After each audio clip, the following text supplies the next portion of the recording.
Vamos seguir então com liberdade de opinião. Vamos agora conversar com o comentarista político Caio Coppola. Oi, Caio, boa tarde. Muito boa tarde, Roberta. Boa tarde ao espectador da CNN.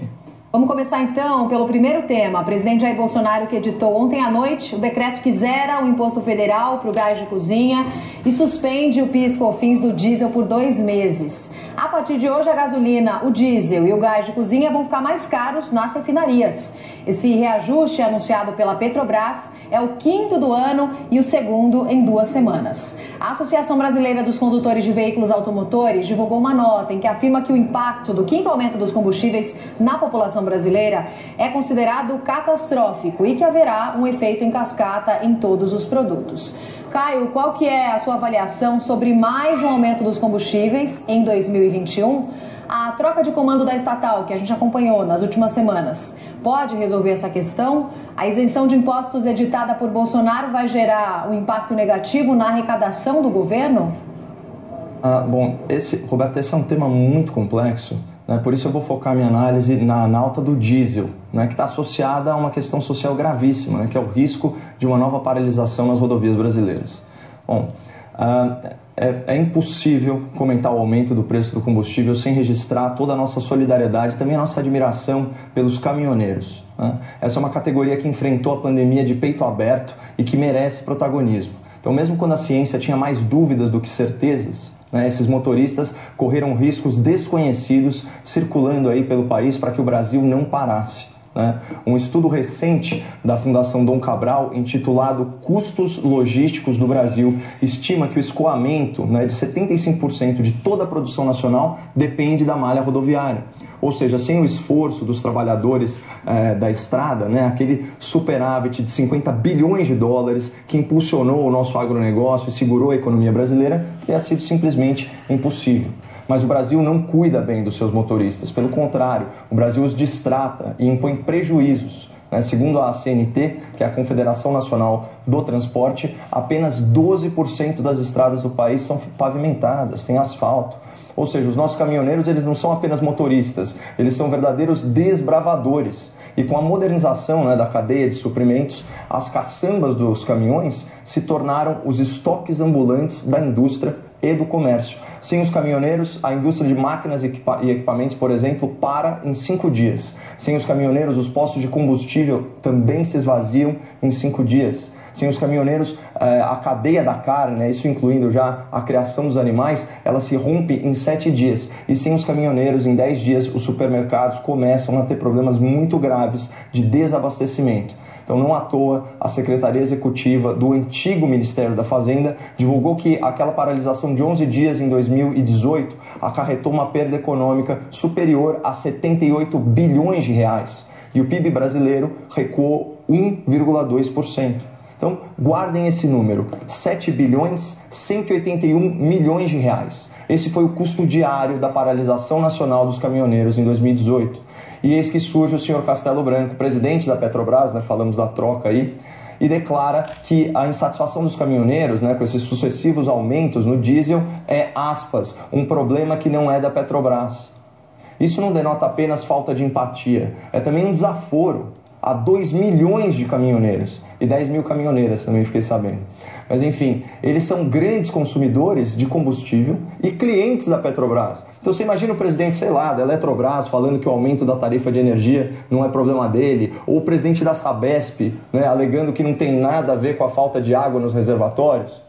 Então, é preciso atribuir responsabilidades. O presidente da Petrobras, embora seja um excelente gestor, cometeu uma falta grave de comunicação, desdenhou de um problema sério dos seus clientes e contribuiu com o acirramento de tensões sociais. E a propósito, se muitos brasileiros tiveram o benefício, o privilégio de trabalhar em casa, de geladeira cheia, como é o caso do presidente da Petrobras, isso só foi possível pelos serviços prestados destemidamente pelos caminhoneiros brasileiros ao longo dessa pandemia. E é difícil até imaginar as dificuldades pelas quais eles estão passando, O preço do diesel aumentou 4 vezes só esse ano, já acumula uma alta de 34,16%. Por outro lado, o presidente da República afirmou reiteradamente que não vai interferir na política de preços da Petrobras. Mas e aí? O que pode ser feito pelas autoridades federais, pelas autoridades estaduais para reduzir o preço dos combustíveis? A gente pode citar aqui 3 medidas que já estão em andamento. Então a primeira medida ela foi decretada pelo presidente da República e entra em vigor, se não me engano, no final desse mês. A ideia é oferecer transparência ao consumidor, determinando que os postos de gasolina discriminem a composição do preço do seu combustível. Então, o que é o produto, o que é a operação, o que é o imposto estadual, o que é o imposto federal. Então, informação sempre dá poder ao consumidor e dificulta que ele seja explorado. E essa medida, então, além de estimular a competição entre os postos de gasolina, permitirá ao motorista identificar estados que eventualmente estejam se excedendo na tributação. Já a segunda medida, agora a partir de hoje, também por decreto do presidente da República, que é zerar os impostos federais sobre o diesel, isso até a data de 30 de abril. Hoje, na formação do preço, o PIS, COFINS corresponde aí a 33 centavos por litro. Tirando esses tributos, o governo federal vai compensar cerca de 50% do aumento do diesel esse ano.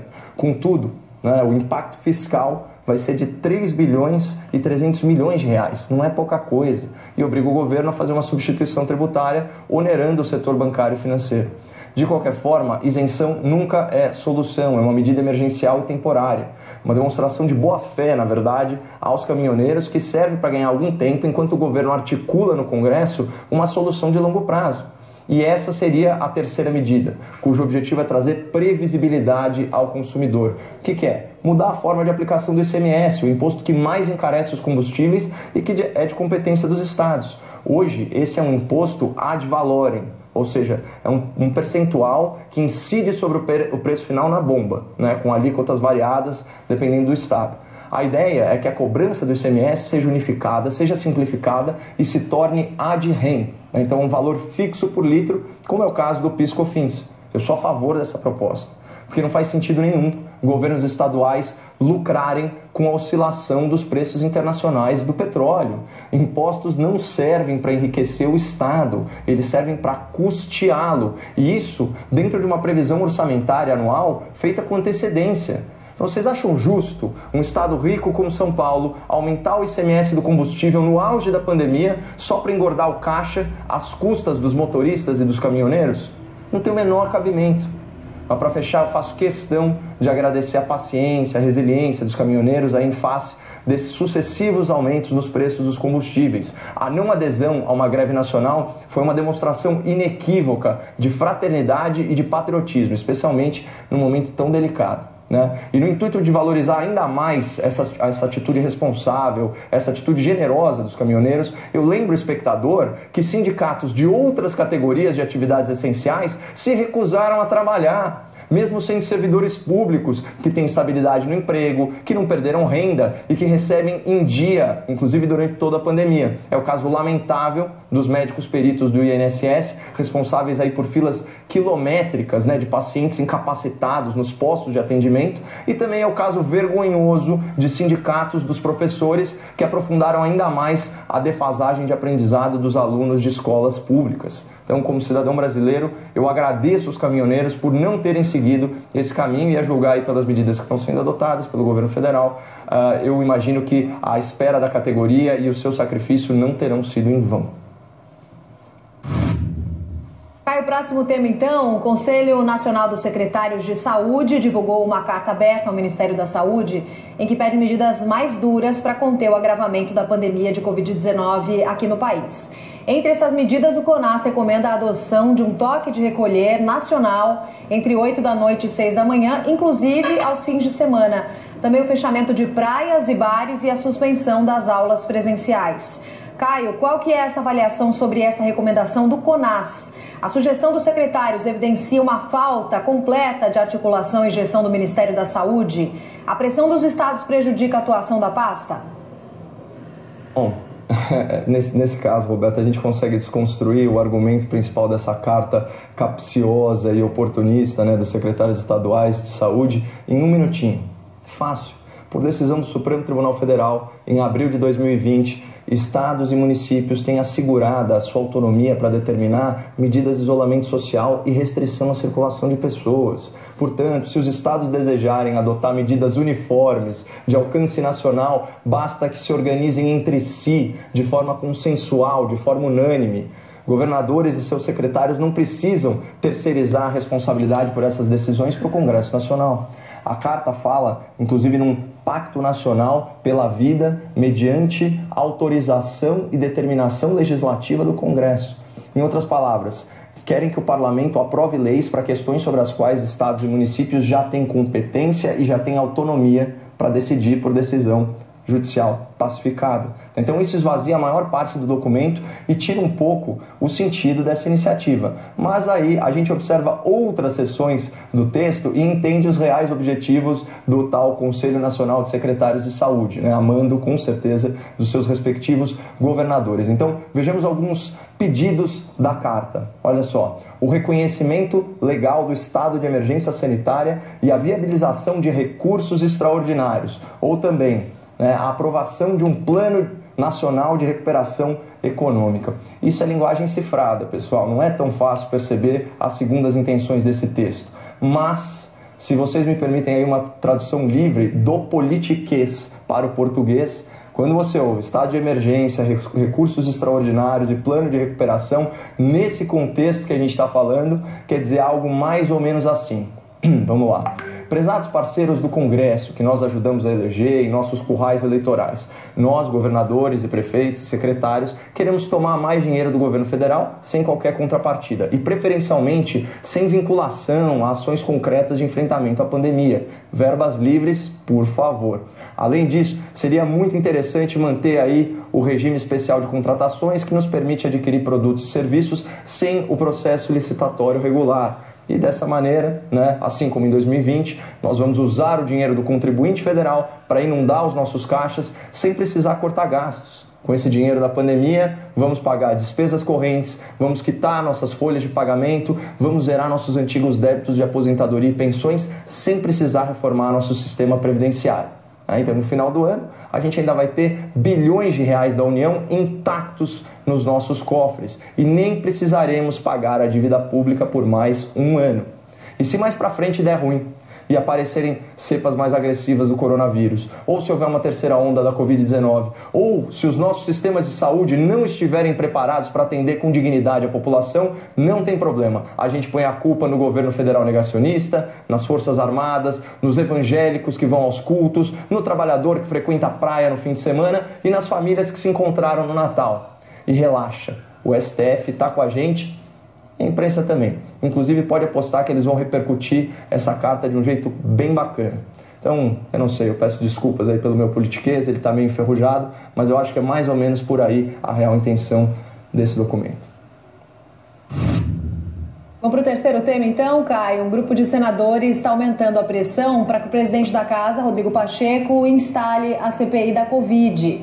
Os parlamentares querem levar o tema ao plenário ainda hoje, na próxima sessão deliberativa. Para o senador Tássio Gereissati, do PSDB, a instalação da comissão é inadiável.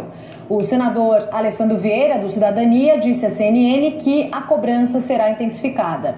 Mas o presidente Rodrigo Pacheco, em entrevista ao jornal Estado de São Paulo, afirmou que a instalação da CPI neste momento é contraproducente e que o Senado deve se preocupar em dar soluções para o enfrentamento da pandemia. Caio, qual que é o seu olhar sobre essa instalação da CPI da Covid? Esse é o momento certo para instalar a comissão? Como é que o Rodrigo Pacheco vai conseguir lidar com a pressão dos senadores? Bom, eu achei o adjetivo utilizado pelo presidente do Senado muito próprio, contraproducente. O foco deveria ser justamente em soluções propositivas. Até porque a maioria dos temas que seriam observados aí por uma eventual comissão parlamentar de inquérito já está aí sob júdice ou mediante denúncias e procedimentos da Procuradoria-Geral da República. Então, eu acho que a CPI seria esvaziada do seu sentido jurídico e teria apenas um sentido político.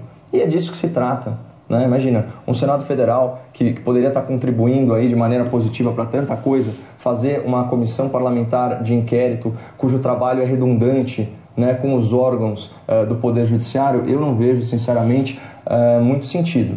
Então, eu acho que, em primeiro lugar, o objeto ele está muito prejudicado.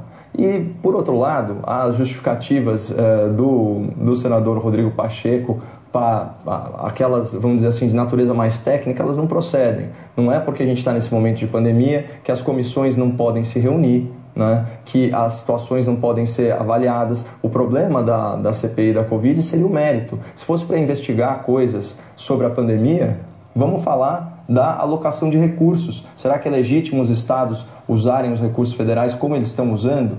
Será que recursos que não foram empenhados no combate à pandemia e que ainda não foram gastos não deveriam retornar aí para os cofres da União ou serem utilizados em medidas de enfrentamento à pandemia, como, por exemplo, ajuda no pagamento do auxílio emergencial ou, enfim, financiamento de linhas de crédito? Todas essas coisas, né, que compõem aí o rol de medidas para enfrentar essa crise, que é uma crise sanitária, uma crise de saúde e é também uma crise econômica. Então, eu imagino o seguinte, se fosse para ter um trabalho efetivo, de fiscalização, isso não cabe nesse momento ao Senado Federal, que vai fazer muito mais política do que justiça, e isso está escancarado aí nas ações e nas palavras dos senadores que fazem esse tipo de proposta. Tá certo, Caio. Obrigada. Até amanhã. Boa terça-feira para você. Obrigado, Roberto. Boa terça-feira.